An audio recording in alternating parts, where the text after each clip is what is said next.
Hi friends, welcome back to Suhai Yash vlogs. ಎಲ್ಲರೂ ಹೇಗಿದ್ದೀರಾ? ನಾನು ಚೆನ್ನಾಗಿದ್ದೀನಿ, ನೀವು ಕೂಡ ಚೆನ್ನಾಗಿದ್ದೀರಾ ಅಂದ್ಕೊಂಡಿದ್ದೀನಿ. ಇವತ್ತೇನು ಗೊತ್ತಾ, ಬೆಳಗ್ಗೆಯಿಂದನೇ ಬ್ಲಾಗ್ನ ಶುರು ಮಾಡಿದ್ದೇನೆ. ಇವಾಗ ಸ್ವಲ್ಪ ಅಡುಗೆ ಎಲ್ಲ ನಾನು ಮಾಡ್ಕೊಬೇಕು. ಮೊದಲು ನಾನು ಸ್ವಲ್ಪ ಡಿಟಾಕ್ಸ್ ಡ್ರಿಂಕ್ನ ಕುಡಿದು ಬಿಟ್ಟು ಅದಾದಮೇಲೆ ಅಡುಗೆನ ಸ್ಟಾರ್ಟ್ ಮಾಡ್ಕೊಬೇಕು. ಇವತ್ತು ನಾನು ಬಂದು ಬಿಸಿಬೇಳೆ ಬಾತ್ ಮಾಡ್ತಾ ಇದ್ದೀನಿ. ನಾನು ಯಾವಾಗಲೂ ಮಾಡ್ತೀನಿ ನೋಡಿ, ಅದೇ ಥರನೇ ಮಾಡ್ತಾ ಇರೋದು. ಅಂದರೆ ಸ್ವಲ್ಪ ನವಣೆನ ಬಳಸಿ ಮಾಡ್ತಾ ಇದ್ದೀನಿ. ನವಣೆನ ಬಳಸಿ ಮಾಡೋದ್ರಿಂದ ಹೆಲ್ತ್ ಕೂಡ ಚೆನ್ನಾಗಿರುತ್ತೆ. ಸಿರಿಧಾನ್ಯಗಳೆಲ್ಲನೂ ಜಾಸ್ತಿ ತಗೊಂಡಷ್ಟು ಹೆಲ್ತ್ ಇನ್ನೂ ಚೆನ್ನಾಗಿರುತ್ತೆ. ಹಾಗಾಗಿ ನಾನು ಇವತ್ತು ನವಣೆನ ಬಳಸ್ಕೊಂಡು ಮಾಡ್ತಾ ಇದ್ದೀನಿ. ಸ್ವಲ್ಪ ಡಿಫ್ರೆಂಟಾಗಿ ಮಾಡ್ತಾ ಇದ್ದೀನಿ. ಹಾಗಾಗಿ ನಿಮ್ಮ ಜೊತೆನೂ ಕೂಡ ಶೇರ್ ಮಾಡ್ಕೊಳ್ಳೋಣ ಅಂತ ಹೇಳ್ಬಿಟ್ಟು ಇವಾಗ ವಿಡಿಯೋನ ಶುರು ಮಾಡಿದ್ದೀನಿ. ಇದಕ್ಕೂ ಮುಂಚೆ ನಾನು ಫಸ್ಟು ಡಿಟಾಕ್ಸ್ ಡ್ರಿಂಕ್ನ ಮಾಡ್ಕೊಂಡು ಕುಡಿದು ಬಿಡ್ತೀನಿ. ಇನ್ನು ಮಗುನ ಸ್ಕೂಲಿಗೆ ಕಳಿಸ್ಬೇಕು, ನಾವು ರೆಡಿ ಮಾಡಬೇಕು. ಅವರೆಲ್ಲ ಇನ್ನೂ ಮಲ್ಕೊಂಡಿದ್ದಾರೆ. ಇನ್ನು ಇವಾಗ ನಾನು ಅಡುಗೆನ ಮಾಡಲಿಕ್ಕೆ ಅಂತ ಹೇಳ್ಬಿಟ್ಟು ಶುರು ಮಾಡ್ಕೊಂಡಿದ್ದೀನಿ. ಇವಾಗ ಒಂದು 6:30 ಆಗಿದೆ. ಇವತ್ತು ಒಂದು ಸ್ವಲ್ಪ ಲೇಟ್ ಆಯಿತು ಎದ್ದಿದ್ದು. ಇನ್ನೊಂದು ಸ್ವಲ್ಪ ಬೇಗ ಎದ್ದಿದ್ರೆ ಇನ್ನೊಂದು ಸ್ವಲ್ಪ ಬೇಗ ಕೆಲಸಗಳಾಗ್ತಿತ್ತು. ಇವತ್ತು ಸ್ವಲ್ಪ ಲೇಟ್ ಆಗೋಯ್ತು, 6:30 ಆಗೋಯ್ತು. ಇನ್ನು ಎದ್ದು ಫ್ರೆಶ್ನಪ್ ಆಗಿ ಇವಾಗ ವಿಡಿಯೋನ ಶುರು ಮಾಡಿದ್ದೀನಿ. ಇವಾಗ ಡಿಟಾಕ್ಸ್ ಡ್ರಿಂಕ್ ಹೇಗೆ ಮಾಡ್ಕೊಳ್ಳೋದು ಅಂತ ತೋರಿಸ್ತೀನಿ. ನಾನು ಬಂದು ಇಲ್ಲಿ ರೋಸ್ಮೆರಿದು ಲೀಫ್ ಬರುತ್ತಲ್ಲ, ತೋರಿಸ್ತಿದ್ದೀನಿ ನೋಡಿ. ಈ ಥರ ಇರುತ್ತೆ. ಇದರಲ್ಲಿ ಟೀ ಮಾಡ್ಕೊಳ್ಳೋಣ ಅಂತ ಅಂದ್ಬಿಟ್ಟು ಮಾಡ್ಕೊಳ್ತಾ ಇದ್ದೀನಿ. ಮಾಮೂಲಿಯಾಗಿ ಸ್ವಲ್ಪ ಗಂಟ್ಲೆಲ್ಲ ಕೆರ್ತಾ ಬರ್ತಾ ಇತ್ತು. ಹಾಗಾಗಿ ಅದನ್ನು ಮಾಡ್ಕೊಂಡು ಕುಡಿದ್ರೆ ಸ್ವಲ್ಪ ರಿಲೀಫ್ ಆಗುತ್ತೆ ಅಂದ್ಬಿಟ್ಟು ಇವಾಗ ಮಾಡೋಣ ಅಂತ ಅಂದ್ಕೊಂಡಿದ್ದೀನಿ. ನಿಮ್ಮ ಜೊತೆನೂ ಕೂಡ ಶೇರ್ ಮಾಡ್ತೀನಿ ಯಾವ ಥರ ಮಾಡ್ತೀನಿ ಅಂತ. ಇನ್ನು ಇದು ರೋಸ್ಮೆರಿ ಟೀನ ಮಾಡ್ಕೊಳ್ಳಿಕ್ಕೆ ಇಲ್ಲಿ ನಾನು ಒಂದು ಬೌಲ್ನ ತೊಗೊಂಡಿದ್ದೀನಿ. ನೀವು ಪಾತ್ರೆಯಲ್ಲಿ ಕೂಡ ಬೇಕಂದ್ರೂ ಮಾಡ್ಕೊಬೋದು. ಅದಕ್ಕೆ ನಾನಿಲ್ಲಿ 1.5 ಗ್ಲಾಸಷ್ಟು ನೀರನ್ನ ಹಾಕ್ತಾ ಇದ್ದೀನಿ. ನೀರು ಹಾಕ್ಬಿಟ್ಟು ಇದಕ್ಕೆ 2 ಲವಂಗ, 2 ಚಕ್ಕೆ, 2 ಕಾಳು ಮೆಣಸು, ಇನ್ನು ಇದ್ರ ಜೊತೆಗೆ ರೋಸ್ಮೆರಿದು ಲೀಫು, ಇದು ಹಾಕೋದ್ರಿಂದ ಒಂದು ಎಕ್ಸ್ಟ್ರಾ ಫ್ಲೇವರ್ ಬರುತ್ತೆ. ಎಷ್ಟು ಚೆನ್ನಾಗಿರುತ್ತೆ ಗೊತ್ತಾಂಟಿ. ಇದು ಕುಡಿಯೋದ್ರಿಂದ ಇಮ್ಯುನಿಟಿನ ಬೂಸ್ಟ್ ಮಾಡುತ್ತೆ. ಹಾಗೇನೆ ಗಂಟ್ಲು ಶೀತ ಆಗಿದ್ರೆ ಮತ್ತೆ ಕೆಮ್ಮು ಕಫ ಯಾವ್ದಾದ್ರು ಇದ್ರೆ ಅದನ್ನ ರಿಲೀಫ್ ಮಾಡುತ್ತೆ. ಅದು ಅಲ್ದೇನೆ ಈ ರೋಸ್ಮೆರಿ ಟೀನ ಕುಡಿಯೋದ್ರಿಂದ ಹೆಲ್ತ್ಗೂ ಕೂಡ ತುಂಬಾ ಒಳ್ಳೇದು. ಇನ್ನ ಈ ರೋಸ್ಮೆರಿ ಟೀನ ಮಾಡ್ಲಿಕ್ಕೂ ಜಾಸ್ತಿ ಹೊತ್ತು ಟೈಮ್ ಏನ್ ತಗೊಳಲ್ಲ. ಇದಕ್ಕೆ ನೀವು ಬೇಕು ಅಂತಂದ್ರೆ ಇದ್ರ ಜೊತೆಗೆ ನೀವು ಹನಿನೂ ಕೂಡ ಸೇರಿಸ್ಕೊಂಡು ಕುಡಿಬಹುದು, ಅಥವಾ ನಿಂಬೆಹಣ್ಣು ಕೂಡ ಸೇರಿಸ್ಕೊಂಡು ಕುಡಿಬಹುದು. ನಾನು ಹನಿನೂ ಹಾಕ್ತಾ ಇಲ್ಲ ಇವತ್ತು, ನಿಂಬೆಹಣ್ಣು ಹಾಕ್ತಾ ಇಲ್ಲ. ನನ್ಗೆ ಈ ತರ ಹಾಗೇನೆ ಕುದಿಸ್ಬಿಟ್ಟು ಕುಡಿದ್ರೇನೆ ಇಷ್ಟ ಆಗುತ್ತೆ. ಹಾಗಾಗಿ ನಾನು ಇವತ್ತು ನಿಂಬೆಹಣ್ಣು ಸೇರಿಸ್ಲಿಕ್ಕೆ ಹೋಗ್ಲಿಲ್ಲ. ಯಾರಿಗೆಲ್ಲ ಗಂಟ್ಲು ಕೆರೆತ ಅಥವಾ ಶೀತ ಏನಾದ್ರೂ ಇದ್ರೆ ಅವರು ಖಂಡಿತ ಇದನ್ನ ತಗೋಬಹುದು. ತಗೊಂಡ್ರೆ ತುಂಬಾ ರಿಲೀಫ್ ಕೊಡುತ್ತೆ. ಹಾಗೇನೆ ಟೀ ಕಾಫಿಗೆಲ್ಲ ಯಾರ್ಯಾರು ಅಡಿಕ್ಟ್ ಆಗಿರ್ತೀರಾ ಅವರು ಇದನ್ನ ಮಾಡ್ಕೊಂಡು ಕುಡಿದ್ರೆ ಆ ಟೀ ಕಾಫಿನೂ ಕೂಡ ಮರೆತು ಬಿಡ್ತೀರಾ. ಅಷ್ಟು ಚೆನ್ನಾಗಿರುತ್ತೆ. ಹೆಲ್ತ್ಗೂ ಕೂಡ ತುಂಬಾ ಒಳ್ಳೇದು. ಸ್ಕಿನ್ನು ಕೂಡ ತುಂಬಾ ಗ್ಲೋಯಿಂಗ್ ಆಗಿ ಕಾಣುತ್ತೆ. ಹಾಗಾಗಿ ಈ ಟೀನ ಇವತ್ತು ನಾನು ಮಾಡ್ಕೊಂಡೆ. ಇವಾಗ ನಾನು ಇಲ್ಲಿ ಅಡಿಗೆಗೆ ರೆಡಿ ಮಾಡ್ಕೊಳ್ತಾ ಇದ್ದೀನಿ. ಮೊದ್ಲಿಗೆ ಒಂದು ನಿಂಬೆಹಣ್ಣು ಗಾತ್ರದಷ್ಟು ಹುಣಸೆ ಹಣ್ಣನ್ನ ಬಿಸಿನೀರಲ್ಲಿ ನೆನೆಲಿಕ್ಕೆ ಇಡ್ತಾ ಇದ್ದೀನಿ. ಇನ್ನು ಇದಕ್ಕೆ ಬಟಾಣಿನ ನಾನು ರಾತ್ರಿನೇ ನೆನೆಸಿಟ್ಟಿದ್ದೆ. ನಾವು ನೆನೆಸಿರೋ ಬಟಾಣಿಲಿ ಬಿಸಿಬೇಳೆ ಬಾತ್ ಮಾಡೋದ್ರಿಂದ ತುಂಬಾ ರುಚಿ ಕೊಡುತ್ತೆ. ಮಾಮೂಲಿಯಾಗಿ ಫ್ರೋಜನ್ ಪೀಸ್ ಬರುತ್ತಲ್ಲ, ಅದು ಅಷ್ಟೊಂದು ರುಚಿ ಕೊಡಲ್ಲ. ಹಾಗಾಗಿ ನಾನು ನೆನೆಸ್ಬಿಟ್ಟು ಮಾಡ್ತಾ ಇದ್ದೀನಿ. ಇದ್ರ ಜೊತೆಗೆ ನಾನು ಈಗ ತೋರಿಸ್ತಾ ಇದ್ದೀನಲ್ಲ ಕಪ್ಪು, ಆ ಕಪ್ಪಲ್ಲಿ ನಾನು 2 ಕಪ್ ನವಣೆನ ರಾತ್ರಿನೇ ನೆನೆಸಿಟ್ಟಿದ್ದೆ. ಇನ್ನು 2 ಕಪ್ ನವಣೆಗೆ 2 ಕಪ್ ಬೇಳೆನ ಹಾಕೊಳ್ತಾ ಇದ್ದೀನಿ. ಒಬ್ರೊಬ್ರು ಕಡಿಮೆ ತಗೊಳ್ತಾರೆ. ನಂಗೆ ಈಕ್ವಲ್ ಆಗಿ ತಗೊಂಡ್ರೆ ಇದು ರುಚಿ ಬರುತ್ತೆ ಅಂತ ಅನ್ಸುತ್ತೆ. ಹಾಗಾಗಿ ನಾನು ಈಕ್ವಲ್ ಆಗಿ ತಗೊಳ್ತಾ ಇದ್ದೀನಿ. 2 ಕಪ್ ನವಣೆಗೆ 2 ಕಪ್ ಬೇಳೆನ ಹಾಕ್ಬಿಟ್ಟು ಚೆನ್ನಾಗಿ ವಾಶ್ ಮಾಡ್ಕೊಳ್ತಾ ಇದ್ದೀನಿ. ಇನ್ನು ಚೆನ್ನಾಗಿ ವಾಶ್ ಮಾಡಿದಾದ್ಮೇಲೆ ಒಂದು ಕುಕ್ಕರ್ಗೆ ಬೇಳೆ ಮತ್ತೆ ನವಣೆನ ಸೇರಿಸ್ಕೊಳ್ತಾ ಇದ್ದೀನಿ. ಈ ನವಣೆನ ನಾವು ನೆನೆಸ್ಬಿಟ್ಟು ಮಾಡೋದ್ರಿಂದ ಡೈಜೆಷನ್ ಕೂಡ ಚೆನ್ನಾಗಾಗುತ್ತೆ. ಬಾಡಿ ಎಲ್ಲ ಯಾರ್ಯಾರಿಗೆ ಹೀಟ್ ಅಂತ ಆಗ್ತಾ ಇರುತ್ತೆ ನೋಡಿ, ಅವರಿಗೆಲ್ಲ ಇದು ತುಂಬಾನೇ ಒಳ್ಳೇದು. ಅಷ್ಟು ನೆನ್ಸ್ಬಿಟ್ಟು ಮಾಡೋದ್ರಿಂದ ಹೀಟ್ ಏನು ಆಗೋದಿಲ್ಲ. ಇವಾಗ ಇದಕ್ಕೆ 1 ಕಪ್ ಆಗೋಷ್ಟು ಬೀನ್ಸ್, 1/4 ಕಪ್ ಆಗೋಷ್ಟು ಕ್ಯಾರೆಟ್, 1 ಕಪ್ ಆಗೋಷ್ಟು ಬಟಾಣಿ, 1 ಕಪ್ ಆಗೋಷ್ಟು ಆಲೂಗೆಡ್ಡೆ, 1 ಚಿಟಿಕೆ ಆಗೋಷ್ಟು ಅರಿಶಿಣ, 1 ಸ್ಪೂನ್ ಆಗೋಷ್ಟು ಉಪ್ಪು, ಇಷ್ಟನ್ನೆಲ್ಲ ಹಾಕ್ಬಿಟ್ಟು ನಾವು 4 ಕಪ್ಪು ಬೇಳೆ ಮತ್ತೆ ನವಣೆನ ಸೇರಿಸಿ 4 ಕಪ್ ತಗೊಂಡಿದ್ವಲ್ಲ, ಹಾಗಾಗಿ ಅದಕ್ಕೆ ಒಂದು 10 ಕಪ್ ಆಗೋಷ್ಟು ನೀರನ್ನ ಹಾಕ್ಬಿಟ್ಟು ಚೆನ್ನಾಗಿ ಮಿಕ್ಸ್ ಮಾಡ್ಕೊಂಡು ಇದನ್ನ ಬೇಯಲಿಕ್ಕೆ ಇಟ್ಬಿಡ್ತಾ ಇದ್ದೀನಿ. ಇಷ್ಟ ಹಾಕಿದ್ರೆ ನೀರು ಕರೆಕ್ಟಾಗಿ ಕುಕ್ ಆಗುತ್ತೆ. ಕುಕ್ಕರ್ ಮೇಲೆಲ್ಲ ಹರಿದು ಬರೋದು ಆ ಥರ ಏನೂ ಆಗೋದಿಲ್ಲ. ಇನ್ನು ಈ ಕಡೆ ಬಿಸಿಬೇಳೆಬಾತ್ ಪೌಡರ್ ಮಾಡ್ಕೊಳ್ಳಿಕ್ಕೆ ಅಂತೇಳಿ ರೆಡಿ ಮಾಡ್ತಾ ಇದ್ದೀನಿ. ಅದಕ್ಕಾಗಿ ಒಂದು ಕಡಾಯಿಗೆ 1 ಟೀ ಸ್ಪೂನ್ ಆಗೋಷ್ಟು ಮೆಂತ್ಯ, 1 ಸ್ಪೂನ್ ಆಗೋಷ್ಟು ಕಡಲೆಬೇಳೆ, 2 ಸ್ಪೂನ್ ಆಗೋಷ್ಟು ಉದ್ದಿನ ಬೇಳೆ, 1 ಹಿಡಿ ಆಗೋಷ್ಟು ಬ್ಯಾಡಗೆ ಮೆಣಸಿನಕಾಯಿ, ಒಂದು 4 ಸ್ಪೂನ್ ಆಗೋಷ್ಟು ಧನಿಯಾ ಪುಡಿ, ಒಂದು 2 ಏಲಕ್ಕಿ, ಒಂದು ಅರ್ಧ ಸ್ಪೂನ್ ಆಗೋಷ್ಟು ಮೆಣಸು, 1 ಸ್ಪೂನ್ ಆಗೋಷ್ಟು ಜೀರಿಗೆ, 1 ಸ್ಪೂನ್ ಆಗೋಷ್ಟು ಸಾಸಿವೆ, 1 ಇಂಚಷ್ಟು ಚಕ್ಕೆ, 1 ಹಿಡಿ ಆಗೋಷ್ಟು ಕರಿಬೇವಿನ ಸೊಪ್ಪು. ಇಷ್ಟನ್ನು ಹಾಕ್ಬಿಟ್ಟು ಚೆನ್ನಾಗಿ ಹುರ್ಕೊಬೇಕು. ಇದೆಲ್ಲ ಚೆನ್ನಾಗಿ ಕ್ರಿಸ್ಪಿನೆಸ್ ಆಗಬೇಕು. ನೀವು ಶಾಪಲ್ಲೆಲ್ಲ ತರ್ತೀರಿ ನೋಡಿ, ಅದಕ್ಕಿಂತನೂ ಇದು ತುಂಬಾ ಚೆನ್ನಾಗಿರುತ್ತೆ. ಒಂದ್ಸಲ ಮಾಡ್ಕೊಂಡು ನೋಡಿ ಮನೆಯಲ್ಲಿ. ಇನ್ನ ಇದೆಲ್ಲ ಫ್ರೈ ಆಗಿದೆ, ಇನ್ನೇನು ಇಳುಕ್ತಾ ಇದೀವಿ ಅಂತ ಹೇಳ್ಬೇಕಾದ್ರೆ 1 2.5 ಸ್ಪೂನ್ ಆಗುವಷ್ಟು ಕೊಬ್ಬರಿ, ಒಣ ಕೊಬ್ಬರಿನ ತಗೊಂಡಿದ್ದೀನಿ, 1 ಸ್ಪೂನ್ ಆಗುವಷ್ಟು ಗಸಗಸೆ. ಇಷ್ಟನ್ನ ಹಾಕ್ಬಿಟ್ಟು ಚೆನ್ನಾಗಿ ಕ್ರಿಸ್ಪಿ ಆಗೋವರೆಗೂ ಫ್ರೈ ಮಾಡ್ಕೊಬೇಕು. ಈಗ ನೋಡಿ ಕಲರ್ ಕೂಡ ಚೇಂಜ್ ಆಗಿದೆ. ಇಲ್ಲಿವರೆಗೂ ಫ್ರೈ ಮಾಡ್ಕೊಂಡ್ರೆ ಸಾಕಾಗುತ್ತೆ. ಅಷ್ಟೊತ್ತಿಗೆ ಈ ಕಡೆ ಬೇಳೆನೂ ಕೂಡ ಚೆನ್ನಾಗಿ ಬೆಂದಿತ್ತು. ಇದನ್ನ ನವಣೆಯಲ್ಲಿ ಮಾಡ್ಕೊಳ್ಳೋದ್ರಿಂದ ಒಂದು ಎಕ್ಸ್ಟ್ರಾ ಫ್ಲೇವರ್ ಬರುತ್ತೆ ಬಿಸಿಬೇಳೆ ಬಾತ್. ಯಾರಾದ್ರೂ ಖಂಡಿತ ಟ್ರೈ ಮಾಡಿ ನೋಡಿ, ತುಂಬಾ ರುಚಿಯಾಗಿರುತ್ತೆ. ಇನ್ನು ನೋಡಿ ಎಷ್ಟು ಚೆನ್ನಾಗಿ ಬೆಂದಿದೆ. ಇದು ನವಣೆನ ಅಥವಾ ರೈಸ್ ಇಂದ ಮಾಡಿದೀವ ಏನು ಗೊತ್ತಾಗೋದಿಲ್ಲ, ಸೇಮ್ ರೈಸ್ ಹೇಗಿರುತ್ತೆ ಹಾಗೇನೆ ಇರುತ್ತೆ. ಹಾಗಾಗಿ ನವಣೆನ ಬಳಸ್ಕೊಂಡು ಮಾಡ್ಕೊಂಡ್ರೆ ಹೆಲ್ತ್ಗೂ ಕೂಡ ತುಂಬಾ ಒಳ್ಳೇದು. ವೀಕ್ಲಿ ಒನ್ಸ್ ಟೈಮು ಅಥವಾ 1 ಮಂತ್ಗೆ ಒಂದ್ಸಲ ತಿಂದ್ರೂ ಕೂಡ ನಡೆಯುತ್ತೆ. ಹಾಗಾಗಿ ಮಾಡ್ಕೊಳ್ತಾ ಇದ್ದೀನಿ ಇವತ್ತು ನಾನು ಕೂಡ. ಇನ್ನು ಇದ್ರ ಜೊತೆಗೆ ಬಿರಿಯಾನಿ ಪೌಡರ್ ಕೂಡ ತಣ್ಣಗಾಗಿತ್ತು, ಅದನ್ನು ಕೂಡ ಹಾಕ್ಬಿಟ್ಟು ಮಿಕ್ಸಿ ಮಾಡ್ಕೊಂಡು ಅದನ್ನ ನೀಟಾಗಿ ಪೌಡರ್ ಮಾಡ್ಕೊಂಡು ಒಂದು ಬೌಲ್ಗೆ ಹಾಕಿ ಎತ್ತಿಟ್ಕೊಳ್ತಾ ಇದ್ದೀನಿ. ಈ ಬಿಸಿಬೇಳೆ ಬಾತ್ ಪೌಡರ್ನ ಒಂದ್ಸಲ ಟ್ರೈ ಮಾಡಿ. ಎಷ್ಟು ಚೆನ್ನಾಗಿ ಪರಿಮಳ ಬರ್ತಾ ಇದೆ ಗೊತ್ತಾ. ಈ ಅಂಗಡಿಲೆಲ್ಲ ಸಿಗುತ್ತಲ್ಲ ಅದಕ್ಕಿಂತಲೂ ಚೆನ್ನಾಗಿ ಪರಿಮಳ ಬರ್ತಾ ಇದೆ. ಮನೇಲಿ ಮುಂಚೆ ಮಾಡಿ ಇಟ್ಕೊಂಡಿದ್ದು ಖಾಲಿ ಆಗಿಬಿಡ್ತು, ಹಾಗಾಗಿ ಇವಾಗ ಮಾಡ್ಕೊಂಡಿರೋ ಅಂಥದ್ದು. ಒಂದ್ಸಲ ನೀವು ಈ ರೆಸಿಪಿನ ಟ್ರೈ ಮಾಡಿ ನೋಡಿ. ಯಾರ್ಯಾರು ಬಿಸಿಬೇಳೆ ಬಾತ್ನ ಇಷ್ಟಪಟ್ಟು ತಿಂತೀರಾ, ಇಷ್ಟಪಡ್ದೇ ತಿಂತೀರಾ, ಇಷ್ಟಪಡ್ದೇ ತಿನ್ನೋರು ಇಷ್ಟಪಟ್ಟು ತಿಂತೀರಾ, ಇಷ್ಟಪಟ್ಟು ತಿನ್ನೋರು ಸ್ವಲ್ಪ ಇನ್ನೊಂದು ಸ್ವಲ್ಪ ಜಾಸ್ತಿ ತಿಂತೀರಾ. ಅಷ್ಟು ಚೆನ್ನಾಗಿರುತ್ತೆ. ಎಷ್ಟು ಘಮ ಘಮ ಅಂತಿದೆ ಗೊತ್ತಾ. Excellent flavour. ಇವಾಗ ಬಿಸಿಬೇಳೆ ಬಾತ್ಗೆ ಎಲ್ಲನೂ ರೆಡಿ ಮಾಡ್ಕೊಂಡಿದ್ದಾಯಿತು. ಇನ್ನು ಈಗ ಹೇಗೆ ಮಾಡೋದು ಅಂತ ನೋಡೋಣ. ಆಮೇಲೆ ಇವತ್ತು ಸ್ವಲ್ಪ ನಮ್ಮ ಅಣ್ಣ ಅವರೆಲ್ಲ ಬರ್ತೀನಿ ಅಂತ ಹೇಳಿದಾರೆ. ಅಂದ್ರೆ ನಮ್ಮ ದೊಡ್ಡಮ್ಮನ ಮಗ ಅವ್ರ ವೈಫ್ ಅವ್ರ ಮಕ್ಕಳೆಲ್ಲ ಸ್ವಲ್ಪ ಬರ್ತೀನಿ ದೇವಸ್ಥಾನಕ್ಕೆ ಹೋಗ್ಬೇಕು ಅಂತ ಹೇಳಿದ್ದಾರೆ. ಹಾಗಾಗಿ ಸ್ವಲ್ಪ ಜಾಸ್ತಿ ಕ್ವಾಂಟಿಟಿಯಲ್ಲಿ ನಾನು ಬಿಸಿಬೇಳೆ ಬಾತ್ನ ಮಾಡ್ತಿರೋ ಅಂಥದ್ದು. ಇದ್ರ ಜೊತೆಗೆ ಸ್ವಲ್ಪ ಬೂಂದಿ ಎಲ್ಲ ಹಾಕೊಂಡು ಚೆನ್ನಾಗಿರುತ್ತೆ ಅಂತ ಹೇಳಿ ಹಾಗಾಗಿ ಸ್ವಲ್ಪ ಜಾಸ್ತಿ ಕ್ವಾಂಟಿಟಿಯಲ್ಲಿ ಮಾಡ್ತಾ ಇದ್ದೀನಿ. ಒಂದು 6 ಜನಕ್ಕೆ ಮಾಡ್ತಾ ಇರೋ ಅಂಥದ್ದು. ಒಂದು 6 ಜನಕ್ಕೆ ಮಾಡಿದ್ರೆ ಒಂದು 8 ಜನ ಆರಾಮಾಗಿ ಊಟ ಮಾಡ್ಬೋದು. ಹಾಗಾಗಿ ಒಂದು 6 ಜನಕ್ಕೆ ಮಾಡ್ಕೊಳ್ತಾ ಇದ್ದೀನಿ. ಇನ್ನು ಈ ಬಿಸಿಬೇಳೆ ಬಾತ್ ಮಾಡ್ಕೊಳ್ಳಿಕ್ಕೆ ನಾನು ಕಡಲೆಕಾಯಿ ಎಣ್ಣೆನ ಬಳಸ್ತಾ ಇದ್ದೀನಿ. ಕಡಲೆಕಾಯಿ ಎಣ್ಣೆನ ಬಳಸ್ಕೊಂಡು ಮಾಡ್ಕೊಂಡು ನೋಡಿ, ಅದು ನವಣೆ ಜೊತೆ ಎಕ್ಸ್ಟ್ರಾ ಫ್ಲೇವರೇ ಕೊಡುತ್ತೆ. ಹಾಗಾಗಿ ಗ್ಯಾಸ್ ಮೇಲೆ ಒಂದು ಕಡಾಯಿನ ಇಟ್ಬಿಟ್ಟು ಅದಕ್ಕೆ ಒಂದು 3 ರಿಂದ 4 ಟೀ ಸ್ಪೂನ್ ಆಗೋಷ್ಟು ಎಣ್ಣೆನ ಸೇರಿಸಿದ್ದೀನಿ. ಎಣ್ಣೆ ಎಲ್ಲ ಚೆನ್ನಾಗಿ ಕಾದ್ಮೇಲೆ 1 ಸ್ಪೂನ್ ಆಗೋಷ್ಟು ಜಜ್ಜಿರೋ ಬೆಳ್ಳುಳ್ಳಿ, ಹಾಗೇನೆ 1 ಟೀ ಸ್ಪೂನ್ ಆಗೋಷ್ಟು ಸಾಸಿವೆ, ಒಂದು 2 ಬ್ಯಾಡಗೆ ಮೆಣಸಿನಕಾಯಿ, ಇದ್ರ ಜೊತೆಗೆ ಒಂದು ಸ್ವಲ್ಪ ಕರಿಬೇವಿನ ಸೊಪ್ಪು, ಒಂದು ಅರ್ಧ ಕಪ್ ಆಗೋಷ್ಟು ಗೋಡಂಬಿ. ಈ ಗೋಡಂಬಿನೆಲ್ಲ ಹಾಕ್ಬಿಟ್ಟು ಚೆನ್ನಾಗಿ ಒಂಚೂರು ಫ್ರೈ ಮಾಡ್ಕೊಬೇಕು. ಗೋಡಂಬಿ ಹಾಕೋದ್ರಿಂದ ಬಿಸಿಬೇಳೆ ಬಾತ್ ತುಂಬಾ ಚೆನ್ನಾಗಿ ಟೇಸ್ಟ್ ಕೊಡುತ್ತೆ, ಹಾಗಾಗಿ ಸೇರಿಸಿದ್ದೀನಿ. ನೀವು ಇದ್ರ ಬದಲು ಕಡಲೆ ಬೀಜನೂ ಕೂಡ ಸೇರಿಸ್ಕೊಬಹುದು.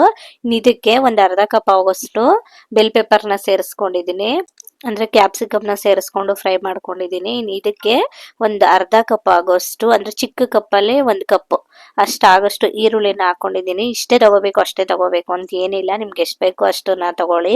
ತರಕಾರಿನೂ ಅಷ್ಟೇ, ನೀವು ಎಷ್ಟಾದ್ರೂ ತಗೊಬೋದು. ಇಷ್ಟೇ ಬೇಕು ಅಷ್ಟೇ ಬೇಕು ಅಂತ ಏನೂ ಇಲ್ಲ. ಇನ್ನು ಈರುಳ್ಳಿ ಎಲ್ಲ ಫ್ರೈ ಆದ್ಮೇಲೆ 1 ಕಪ್ ಆಗೋಷ್ಟು ಟೊಮೆಟೊ. ಇನ್ನು ಈ ಟೊಮೆಟೊ ಈ ಕ್ಯಾಪ್ಸಿಕಮ್ ಎಲ್ಲ ಬೇಯಲಿಕ್ಕೆ ಎಷ್ಟು ಬೇಕು ನೋಡಿ ಉಪ್ಪು, ಅಷ್ಟನ್ನ ಹಾಕ್ಬಿಟ್ಟು ಚೆನ್ನಾಗಿ ಮಿಕ್ಸ್ ಮಾಡ್ಕೊಂಡು ಬೇಯಿಸ್ಕೊಬೇಕು. ಉಪ್ಪನ್ನ ನೋಡ್ಕೊಂಡು ಸೇರಿಸ್ಕೊಳ್ಳಿ, ಯಾಕಂದ್ರೆ ನವಣೆನ ನಾವು ಬೇಯಿಸ್ಕೋಬೇಕಾದ್ರೂ ಉಪ್ಪನ್ನ ಸೇರಿಸಿರ್ತೀವಿ. ಹಾಗಾಗಿ ಉಪ್ಪನ್ನ ನೋಡ್ಕೊಂಡು ಸೇರಿಸ್ಕೊಂಡು ಬಳಸ್ಕೊಳ್ಳಿ ಆಯ್ತಾ. ಇನ್ನು ಈ ಟೊಮೆಟೊ ಎಲ್ಲ ಸಾಫ್ಟ್ ಆಗಿದೆ ಅನ್ನುವಾಗ ನಾನು ಹುಣಸೆ ಹಣ್ಣ ನೆನೆಸಿಟ್ಟಿದ್ನಲ್ಲ ಅದ್ರ ರಸನ ಸೇರಿಸ್ಕೊಂಡಿದ್ದೀನಿ. ಅದು ಚೆನ್ನಾಗಿ ಕುದಿ ಬಂದ್ಮೇಲೆ ಒಂದು 4 ಸ್ಪೂನ್ ಆಗೋಷ್ಟು ಬಿಸಿಬೇಳೆ ಬಾತ್ ಪೌಡರ್ನ ಸೇರಿಸ್ಕೊಳ್ತಾ ಇದ್ದೀನಿ. ಕಲರು ಕೂಡ ತುಂಬಾ ಚೆನ್ನಾಗಿ ಬರುತ್ತೆ. ಒಂದ್ಸಲ ನೀವು ಈ ಪೌಡರ್ನ ಮನೇಲಿ ಮಾಡ್ಕೊಂಡು ನೋಡಿ ಆಯ್ತಾ. ಅದನ್ನೆಲ್ಲ ಹಾಕ್ಬಿಟ್ಟು ಚೆನ್ನಾಗಿ ಮಿಕ್ಸ್ ಮಾಡ್ಕೊಂಡು ಬೇಯಿಸ್ಕೊಂಡು ಅದಕ್ಕೆ 1 ಕಪ್ ಆಗೋಷ್ಟು ನೀರನ್ನ ಸೇರಿಸ್ಬಿಟ್ಟು ಒಂಚೂರು ಇದ್ದೀನಿ. ಇನ್ನ ಇದು ಕುದಿದೆ ಇವಾಗ ಬೇಯಿಸಿಟ್ಕೊಂಡಿರೋ ನವಣೆ ಎಲ್ಲಾನು ಹಾಕ್ಬಿಟ್ಟು ಮಸಾಲೆ ಎಲ್ಲ ಹೊಂದ್ಕೊಬೇಕು. ಪೌಡರ್ ಹಾಕಿರ್ತೀವ ನೋಡಿ, ಅದನ್ನೆಲ್ಲಾನು ರೈಸ್ಗೆ ಚೆನ್ನಾಗಿ ಹೊಂದ್ಕೊಳ್ಳೋವರೆಗೂ ಮಿಕ್ಸ್ ಮಾಡ್ಕೊಂಡು, ಆಮೇಲೆ ನಮ್ಗೆ ಕನ್ಸಿಸ್ಟೆನ್ಸಿ ತಕ್ಕನಾಗೆ ನೀರ್ನ ಸೇರಿಸ್ಕೋಬೇಕಾಗತ್ತೆ. ತೆಳ್ಳಗಾದ್ರೂ ಮಾಡ್ಕೊಬಹುದು ಅಥವಾ ಗಟ್ಟಿಗಾದ್ರೂ ಮಾಡ್ಕೊಬಹುದು. ಒಬ್ಬೊಬ್ರು ಜಾಸ್ತಿ ಗಟ್ಟಿಗೆ ಮಾಡ್ತಾರೆ, ಒಬ್ಬೊಬ್ರು ತುಂಬಾ ತೆಳ್ಳಗ್ ಮಾಡ್ತಾರೆ. ಇವತ್ತು ನಾನು ಆ ತರ ಮಾಡ್ತಾ ಇಲ್ಲ, ಒಂದು ಮೀಡಿಯಮ್ ಆಗಿ ಮಾಡ್ತಾ ಇದ್ದೀನಿ. ನನ್ಗೆ ಈ ತರ ಮೀಡಿಯಮ್ ಆಗಿ ಮಾಡ್ಕೊಂಡ್ರೆ ಇಷ್ಟ ಆಗುತ್ತೆ. ಇನ್ನು ಇದಕ್ಕೆ ಉಪ್ಪೇನಾದ್ರೂ ಕಡಿಮೆ ಆಗಿದೆ ಅಂತ ಅನ್ನಿಸ್ತು, ಹಾಗಾಗಿ ನಾನು ನೋಡ್ಕೊಂಡು ಸೇರಿಸ್ಕೊಂಡಿದ್ದೀನಿ. ಇನ್ನು ಉಪ್ಪೆಲ್ಲ ಹಾಕಿದಾದ್ಮೇಲೆ ಒಂದ್ ಸ್ವಲ್ಪ ಕೊತ್ತಂಬರಿ ಸೊಪ್ಪನ್ನ ಹಾಕ್ಬಿಟ್ಟು ಚೆನ್ನಾಗಿ ಮಿಕ್ಸ್ ಮಾಡ್ಕೊಂಡು ಲೋ ಫ್ಲೇಮ್ ಅಲ್ಲಿ ಒಂದ್ 2 ನಿಮಿಷ ಬೇಯಿಸ್ಕೊಂಡ್ರೆ ಅದು ಕರೆಕ್ಟ್ ಆಗಿ ರೆಡಿ ಆಗ್ಬಿಡುತ್ತೆ ಬಿಸಿಬೇಳೆ ಬಾತು. ನಿಜವಾಗ್ಲೂ ಈ ಬಿಸಿಬೇಳೆ ಬಾತ್ ಟ್ರೈ ಮಾಡಿ ನೋಡಿ, ಎಕ್ಸಲೆಂಟ್ ಆಗಿ ಬಂದಿದೆ, ಸೂಪರ್ ಟೇಸ್ಟ್.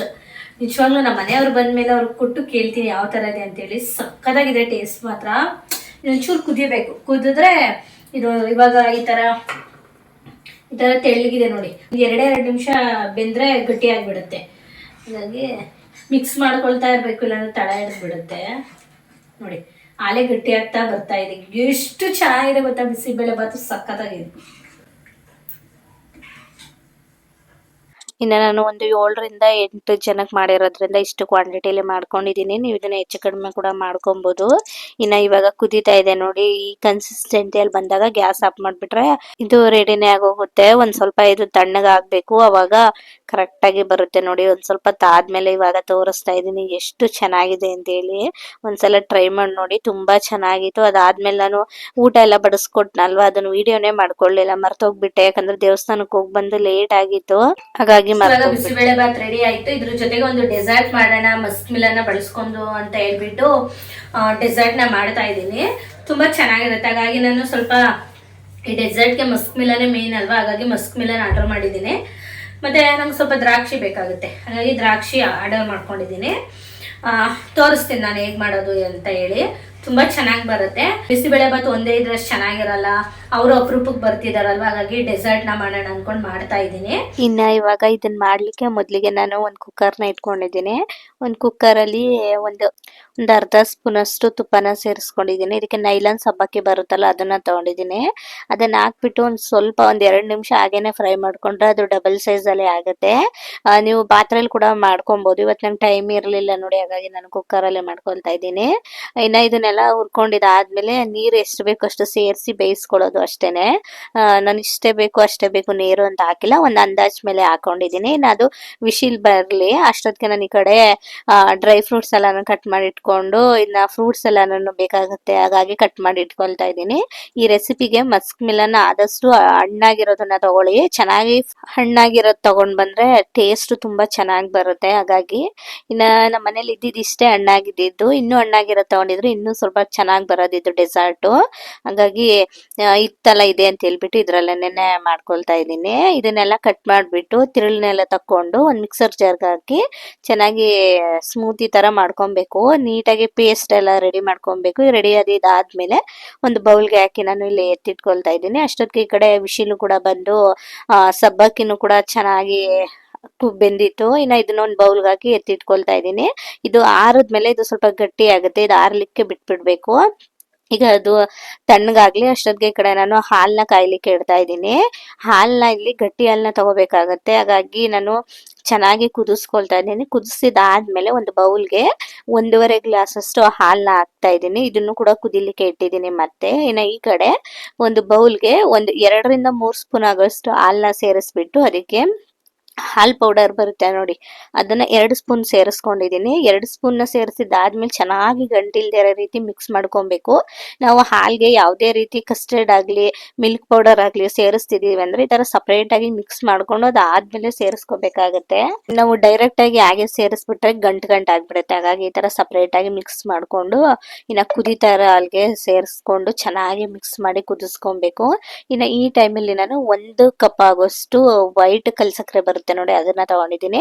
ನೀವು ಬೇಕು ಅಂದ್ರೆ ಇದರಲ್ಲಿ ಶುಗರ್ನು ಕೂಡ ಹಾಕ್ಬೋದು, ಇಲ್ಲಾಂದ್ರೆ ಇನ್ನೊಂದ್ ತರ ಕಲ್ಸಕ್ರೆ ಬರುತ್ತೆ ನೋಡಿ, ಅದನ್ನು ಹಾಕೊಂಡು ಮಿಕ್ಸ್ ಮಾಡ್ಕೊಬೇಕು. ಇನ್ನು ಅದಾದ್ಮೇಲೆ ನಾವು ರುಬ್ಬಿ ಎತ್ತಿಟ್ಕೊಂಡಿದ್ವಲ್ಲ ಮಸ್ಕ್ ಮಿಲನ್ ಪೇಸ್ಟ್, ಅದನ್ನು ಕೂಡ ಹಾಕ್ಬಿಟ್ಟು ಚೆನ್ನಾಗಿ ಮಿಕ್ಸ್ ಮಾಡ್ಕೊಂಡು ಕುದಿಸ್ಕೊಬೇಕು. ಹಾಲು ಯಾವುದೇ ರೀತಿ ಒಡೆದೋಗೋದಿಲ್ಲ, ಯಾಕಂದ್ರೆ ನಾವು ಹಾಲ್ ಪೌಡರ್ ಎಲ್ಲ ಹಾಕಿರ್ತೀವಿ ನೋಡಿ, ಅದು ಒಡೆದೋಗೋದಿಲ್ಲ ಹಾಲು. ಒಬ್ರೊಬ್ರಿಗೆ ಭಯ ಇರುತ್ತೆ ಈ ಟೈಮಲ್ಲಿ ಹಾಲು ಒಡೆಯುತ್ತೆ ಅಂತೇಳಿ, ಒಂದು ಚೂರು ಒಡೆಯೋದಿಲ್ಲ ಹಾಲು. ಇನ್ನು ಈ ಕಡೆ ಇದು ಕೂಡ ರೆಡಿ ಆಯಿತು. ಇನ್ನು ಅಷ್ಟೊತ್ತಿಗೆ ನಾನು ಈ ಕಡೆ ಫ್ರೂಟ್ಸ್ ಎಲ್ಲ ನಾನು ಕಟ್ ಮಾಡ್ಕೊಂಡು ಇಟ್ಕೊಂಡಿದ್ದೆ. ಒಂದು ಅರ್ಧದಷ್ಟು ನಾನು ಮಸ್ಕ್ ಮೆಲನ ಎತ್ತಿಟ್ಟಿದ್ದೆ. ಈಗ ಅದನ್ನು ಕಟ್ ಮಾಡಿ ಸೇರಿಸ್ಕೊಂಡು 1 ಕಪ್ ಆಗುವಷ್ಟು ದ್ರಾಕ್ಷಿ ಮತ್ತೆ ಬಾಳೆಹಣ್ಣು, ಇದಕ್ಕೆ ಮೇನು ಬಾಳೆಹಣ್ಣು ಮತ್ತೆ ಆಪಲ್ ಮೇನ್ ಆಗಿ ಬೇಕಾಗತ್ತೆ. ಇದೆರಡನ್ನು ಹಾಕ್ಬಿಟ್ಟು ನಾವು ಅವಾಗ್ಲೇನೆ ನೈಲಾನ್ ಸಬಾಕಿನ ಬೇಯಿಸಿ ಎತ್ತಿಟ್ಕೊಂಡಿದ್ವಲ್ಲ, ಅದನ್ನು ಕೂಡ ಸೇರಿಸ್ಕೊಂಡು ಚೆನ್ನಾಗಿ ಮಿಕ್ಸ್ ಮಾಡ್ಕೊಬೇಕಾಗುತ್ತೆ. ನೋಡಿ ನೈಲಾನ್ ಸಬಾಕಿ ತಣ್ಣಗಾದ್ಮೇಲೆ ಎಷ್ಟು ಗಟ್ಟಿಯಾಗಿದೆ ಅಂತ ಹೇಳಿ. ಇದಕ್ಕೆ ಇವಾಗ ನಾವು ರೆಡಿ ಮಾಡಿ ಇಟ್ಕೊಂಡಿದ್ವಲ್ಲ ಹಾಲು, ಅದನ್ನ ಹಾಕ್ಬಿಟ್ಟು ಇದ್ರ ಜೊತೆಗೇನೆ ನಾನು ಸಬ್ಜಾ ಸೀಡ್ಸ್ನ ನೆನೆಸಿಟ್ಟಿದ್ದೆ. ನೀವು ಬೇಕಂದ್ರೆ ಚಿಯಾ ಸೀಡ್ಸ್ನ ಕೂಡ ಹಾಕೊಬೋದು. ಇದನ್ನೆಲ್ಲ ಹಾಕ್ಬಿಟ್ಟು ಈ ಸಬ್ಬಕ್ಕಿ, ಫ್ರೂಟ್ಸು, ಈ ಚಿಯಾ ಸೀಡ್ಸು ಎಲ್ಲಾನು ಚೆನ್ನಾಗಿ ಹೊಂದ್ಕೊಳ್ಳೋ ರೀತಿ ಮಿಕ್ಸ್ ಮಾಡ್ಕೊಬೇಕು. ಇದ್ರ ಜೊತೆಗೆ ಇವಾಗ ಕೊನೆಯಲ್ಲಿ ನಾನು ಡ್ರೈ ಫ್ರೂಟ್ಸ್ ಹಾಕ್ತಾ ಇದ್ದೀನಿ. ಬಾದಾಮಿ, ಗೋಡಂಬಿ, ಪಿಸ್ತಾ ಇದನ್ನೆಲ್ಲ ಹಾಕ್ಬಿಟ್ಟು 1 ಸ್ಪೂನ್ ಆಗೋಷ್ಟು ಬಾದಾಮ್ ಪೌಡರ್ನ ಸೇರಿಸ್ತಾ ಇದ್ದೀನಿ. ಇದೆಲ್ಲಾನು ಹಾಕಿದ್ಮೇಲೆ ಲಾಸ್ಟಲ್ಲಿ ನಾವು ಬಾದಾಮ್ ಪೌಡರ್ನ ಸೇರಿಸ್ಕೊಬೇಕು. ಇದನ್ನೆಲ್ಲ ಸೇರಿಸಿ ಚೆನ್ನಾಗಿ ಮಿಕ್ಸ್ ಮಾಡಿಕೊಂಡು ಇಲ್ಲ ಅಂದ್ರೂ ಒಂದು 2 ಅವರ್ಸ್ ಫ್ರಿಜ್ಜಲ್ಲಿ ಇಟ್ಬಿಡ್ಬೇಕು. ತುಂಬಾ ಚೆನ್ನಾಗಾಗುತ್ತೆ ಇದು. ಈ ಡೆಸರ್ಟ್ನ ಒಂದ್ಸಲ ಖಂಡಿತ ಟ್ರೈ ಮಾಡಿ ನೋಡಿ ಆಯ್ತಾ, ಸಖತ್ತಾಗಿ ಬರುತ್ತೆ. ಅದರಲ್ಲೂ ಬೇಸಿಗೆ ಟೈಮಲ್ಲಿ ಮಾಡ್ಕೊಂಡು ಕುಡಿದ್ರಂತೂ ಇನ್ನೂ ಚೆನ್ನಾಗಿರುತ್ತೆ. ಈಗ ನಾನು ಅದನ್ನ ತಣ್ಣಗಾಗ್ಲಿಕ್ಕೆ ಅಂತೇಳಿ ಫ್ರಿಜ್ಜಲ್ಲಿ ಎತ್ತಿಟ್ಬಿಟ್ಟು ಇನ್ನ ಬೆಳಿಗ್ಗೆ ತೊಳೆದಿರೋ ಪಾತ್ರೆ ಎಲ್ಲಾನು ಹಾಗೆ ಇತ್ತು, ಇನ್ನ ಜೋಡಿಸ್ಬಿಡೋಣ ಅಂತೇಳಿ ಜೋಡಿಸ್ತಾ ಇದ್ದೀನಿ. ಅಷ್ಟೊತ್ತಿಗೆ ನನ್ನ ಮಗನೂ ಕೂಡ ಸ್ವಲ್ಪ ಹೋಮ್ವರ್ಕ್ ಪೆಂಡಿಂಗ್ ಇತ್ತಂತೆ, ಬಂದು ಕೇಳ್ತಾ ಇದ್ದ, ಅಮ್ಮ ಯಾವ ಥರ ಮಾಡೋದು ಏನು ಅಂತೇಳಿ. ನೈಟು ಸ್ವಲ್ಪ ಅವನು ಬೇಗನೆ ಮಲ್ಕೊಂಡ್ಬಿಟ್ಟ, ಹಾಗಾಗಿ ಹೋಮ್ವರ್ಕ್ ಎಲ್ಲಾನು ಇನ್ಕಂಪ್ಲೀಟ್ ಮಾಡಿದ್ದ. ಇನ್ನು ಬೆಳಗ್ಗೆ ಎದ್ದು ಮಾಡ್ಕೊಳ್ತಾ ಇದ್ದ. ಇನ್ನು ನಾನು ಹೋಮ್ವರ್ಕ್ ಎಲ್ಲ ಇನ್ಕಂಪ್ಲೀಟ್ ಆಗಿತ್ತಲ್ವ, ಹಾಗಾಗಿ ಸ್ವಲ್ಪ ಇವತ್ತು ನಾನು ಎದ್ದ ಮೇಲೆನೆ ಸ್ವಲ್ಪ ಒಂದು ಹಾಫ್ ಆನ್ ಅವರ್ ಬಿಟ್ಟು ಎದ್ದೋಳಿಸ್ದೆ ಬರೀಲಿ ಅಂತ ಹೇಳಿ. ಇನ್ನು ಅವನಿಗೂ ಹೋಮ್ವರ್ಕ್ ಮಾಡ್ಕೊಳ್ಳಿಕ್ಕೆ ಹೇಳ್ಬಿಟ್ಟು ರೆಡಿ ಮಾಡಿ ಸ್ಕೂಲ್ಗೆ ಕಳಿಸಿದ್ದಾಯಿತು.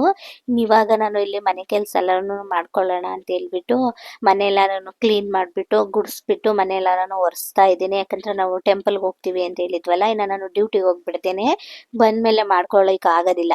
ಹಾಗಾಗಿ ಫಸ್ಟೇನೆ ಎಲ್ಲಾನು ಕ್ಲೀನ್ ಮಾಡಿಟ್ಬಿಟ್ಟು ಡ್ಯೂಟಿಗೆ ಹೋಗಿ ಬಂದು ನಾವು ಸಾಯಂಕಾಲ ಹೆಂಗಿದ್ರು ದೇವಸ್ಥಾನಕ್ಕೆ ಹೋಗ್ತೀವಲ್ಲ, ಆಗ ಪೂಜೆ ಮಾಡಿ ಹೋಗೋಣ ಫ್ರೆಶ್ ಅಪ್ ಆಗಿಬಿಟ್ಟು ಅಂತ ಹೇಳ್ಬಿಟ್ಟು ಎಲ್ಲ ಕೆಲಸನೂ ಮಾಡ್ಕೊಳ್ತಾ ಇದ್ದೀನಿ. ಈ ಕಡೆ ಗುಡಿಸಿ ಒರೆಸಿದೆಲ್ಲ ಆಯಿತು. ಇನ್ನು ನೋಡಿ ಅಡುಗೆ ಮಾಡಿದ್ದು ರಾಶಿ ಪಾತ್ರೆ ಇದೆ. ಈ ರಾಶಿ ಪಾತ್ರೆ ಎಲ್ಲಾನು ತೊಳೆದ್ಬಿಟ್ಟು ಎತ್ತಿಟ್ಟಿದ್ದಾಯಿತು. ಇನ್ನು ನಾನು ರೆಡಿಯಾಗಿ ಡ್ಯೂಟಿಗೆ ಹೋಗಿ ಬಂದು ಆದಮೇಲೆ ಮತ್ತೆ ನಾನು ಈವ್ನಿಂಗಿಂದ ಬ್ಲಾಗ್ನ ಕಂಟಿನ್ಯೂ ಮಾಡ್ತಾ ಇದ್ದೀನಿ. ಡ್ಯೂಟಿಯಿಂದ ಬಂದಮೇಲೆ ಫ್ರೆಶ್ನಪ್ ಆಗಿ ಬಂದು ಮೊದಲಿಗೆ ನಾನು ಇಲ್ಲಿ ರಂಗೋಲಿ ಎಲ್ಲಾನು ಹಾಕೋಣ ಅಂತೇಳಿ ಹಾಕ್ಕೊಳ್ತಾ ಇದ್ದೀನಿ. ಇನ್ನು ಇವತ್ತು ಬೆಳಗ್ಗೆ ಸ್ವಲ್ಪ ಲೇಟಾಗಿ ಎದ್ದಿದ್ದರಿಂದ ರಂಗೋಲಿ ಎಲ್ಲ ಹಾಕ್ಲಿಕ್ಕೆ ಟೈಮ್ ಇರಲಿಲ್ಲ. ಇನ್ನು ಈವ್ನಿಂಗ್ ನಾನು ರಂಗೋಲಿ ಎಲ್ಲ ಬಿಡಿಸಿದಾದ್ಮೇಲೆ ಸ್ವಲ್ಪ ಪೂಜೆ ಎಲ್ಲಾನು ಮಾಡೋಣ ಅಂತೇಳಿ ಪೂಜೆಗೆಲ್ಲ ಹಣೆ ಮಾಡ್ಕೊಳ್ತಾ ಇದ್ದೀನಿ. ಇನ್ನು ಇವತ್ತು ಸಿಂಪಲ್ ಆಗೇನೆ ಪೂಜೆ ಮಾಡಿರೋದು. ಮನೆಯಲ್ಲೇ ಫ್ರಿಜ್ಜಲ್ಲಿ ಆ ಹೂವು ಇತ್ತು ನೋಡಿ, ಆ ಹೂವನ್ನ ಇಟ್ಬಿಟ್ಟು ಸಿಂಪಲ್ ಆಗಿ ಪೂಜೆನ ಮಾಡಿದ್ದೀನಿ. ಪೂಜೆ ಎಲ್ಲ ಮಾಡೋಷ್ಟೊತ್ತಿಗೆ ಒಂದು 7 o'clock ಆಗೇ ಬಿಡ್ತು ಇವತ್ತು. ಹೇಗೆ ಟೈಮ್ ಹೋಯ್ತು ಅಂತಾನೆ ಗೊತ್ತಾಗ್ಲಿಲ್ಲ, ತುಂಬಾ ಟೈಮ್ ಹೋಯ್ತು ಇವತ್ತು.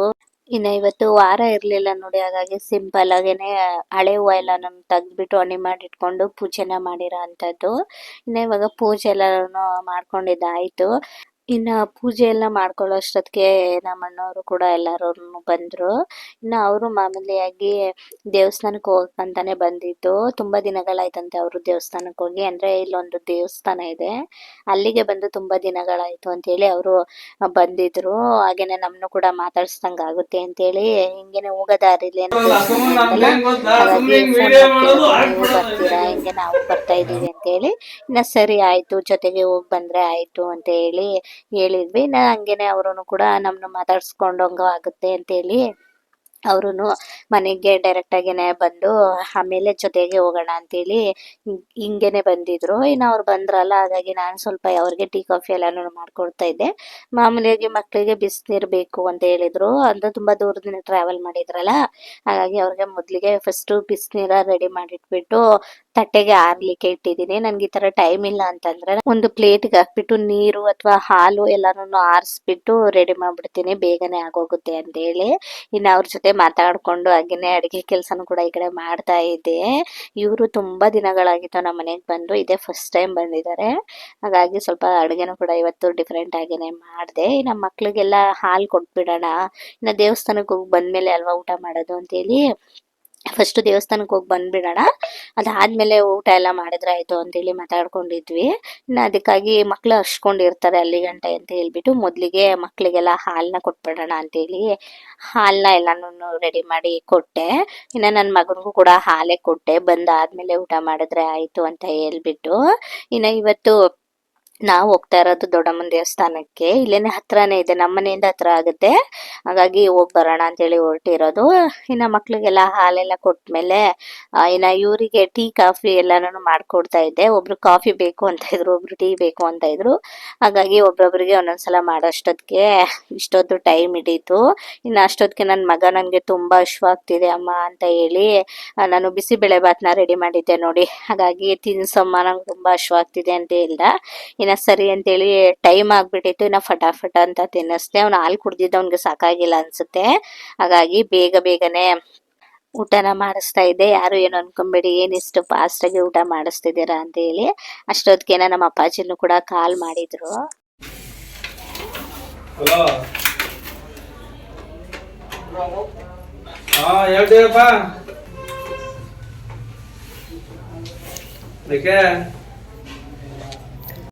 ಇನ್ನು ನಮ್ಮ ಅಪ್ಪಾಜಿ ಇನ್ನು ಬಂದಿರಲಿಲ್ಲ ಅಲ್ಲ ಮನೆಗೆ, ತುಂಬ ದಿನ ಆಗಿತ್ತು. ಇನ್ನು ಅವ್ರ ಜೊತೆ ಎಲ್ಲ ಕಾಂಟ್ಯಾಕ್ಟಲ್ಲಿ ಇರ್ತಾರೆ, ಹಾಗಾಗಿ ಅವರು ನಿಮ್ಮ ಅಪ್ಪಾಜಿ ಫೋನ್ ಮಾಡಿದ್ದಾರೆ ನೋಡು ಅಂತ ಹೇಳಿದ್ರು. ಇನ್ನು ನಾನು ಹಾಗೇನೆ ಏನು ಮಾತಾಡ್ತಾರೆ ಅಂತ ಸುಮ್ಮನೆ ಹಾಗೇನೆ ಕೇಳಿಸ್ಕೊಳ್ತಾ ಇದ್ದೆ. ಇಲ್ಲಿಗೂ ಬಂದೆಲ್ಲ ಹೋಗ್ತಿರ್ತಾರೆ ತುಂಬ ಸಲ. ಇನ್ನು ಫೋನ್ ಮಾಡಿದ್ರಲ್ವ, ಹಾಗಾಗಿ ನಾನು ಸ್ವಲ್ಪ ಎಲ್ಲ ಮಾತಾಡ್ಕೊಂಡು ಏನು ಅಂತೆಲ್ಲ ಕೇಳ್ಕೊಂಡು ಅದೇ ಮಾತಾಡಿಸ್ತಾ ಇದ್ದೆ. ಇನ್ನು ಅದ್ರ ಜೊತೆಗೆ ಇವ್ರಿಗೂ ಟೀ ಕಾಫಿ ಎಲ್ಲನೂ ಕೊಟ್ಟಿದ್ದಾದ್ಮೇಲೆ ಈಗ ಹೊರಡೋಣ ಅಂತ ಹೇಳ್ಬಿಟ್ಟು ಹೊರಡ್ತಾ ಇದ್ದೀವಿ, ಹೊರಡಿಕೆ ರೆಡಿ ಆಗ್ತಾ ಇದ್ದೀವಿ. ಇನ್ನು ತುಂಬ ಚಳಿ, ಹಾಗಾಗಿ ಜರ್ಕಿನೆಲ್ಲ ವೇರ್ ಮಾಡ್ಕೊಂಡು ಹೋಗೋಣ ಅಂತೇಳಿ ಮಾಡ್ಕೊಂಡು ಇವಾಗ ಹೊರಟಿದ್ದೀವಿ.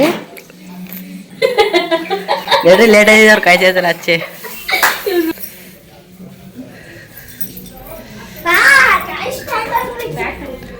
ಇನ್ನು ನಾವು ಹೊರಟಿದ್ದ ಸಾಯಂಕಾಲ ಆಗ್ಬಿಟ್ಟಿತ್ತು, ಒಂದು 7 o'clock. ಇನ್ನು ದೇವಸ್ಥಾನಕ್ಕೆ ಹೋಗೋಷ್ಟೊತ್ತಿಗೆ ಒಂದು 8:30 ಆಗ್ಬಿಟ್ಟಿತ್ತು. ಇನ್ನು ಇವತ್ತಿನ ಬ್ಲಾಗ್ನು ನಾನು ಇಲ್ಲಿಗೆನೆ ಎಂಡ್ ಮಾಡ್ತಾ ಇದ್ದೀನಿ. ಐ ಹೋಪ್ ನಿಮಗೆ ಈ ಬ್ಲಾಗ್ ಖಂಡಿತ ಇಷ್ಟ ಆಗಿರುತ್ತೆ ಅಂತ ಅನ್ಕೊಳ್ತೀನಿ. ಇಷ್ಟ ಆದರೆ ಪ್ಲೀಸ್ ನಮ್ಮ ಚಾನಲ್ನ ಇನ್ನೂ ಯಾರಾದರೂ ಸಬ್ಸ್ಕ್ರೈಬ್ ಮಾಡ್ಕೊಂಡು ನೋಡ್ತಾ ಇಲ್ಲ ಅಂದರೆ ಪ್ಲೀಸ್ ಸಬ್ಸ್ಕ್ರೈಬ್ ಮಾಡ್ಕೊಂಡು ನೋಡಿ, ಆಯಿತಾ. ಇನ್ನು ಮನೆಗೆ ಬಂದಮೇಲೆ ನಾನು ವಿಡಿಯೋನ ಕಂಟಿನ್ಯೂ ಮಾಡೋಕ್ಕಾಗಲಿಲ್ಲ. ಇನ್ನು ಮತ್ತೆ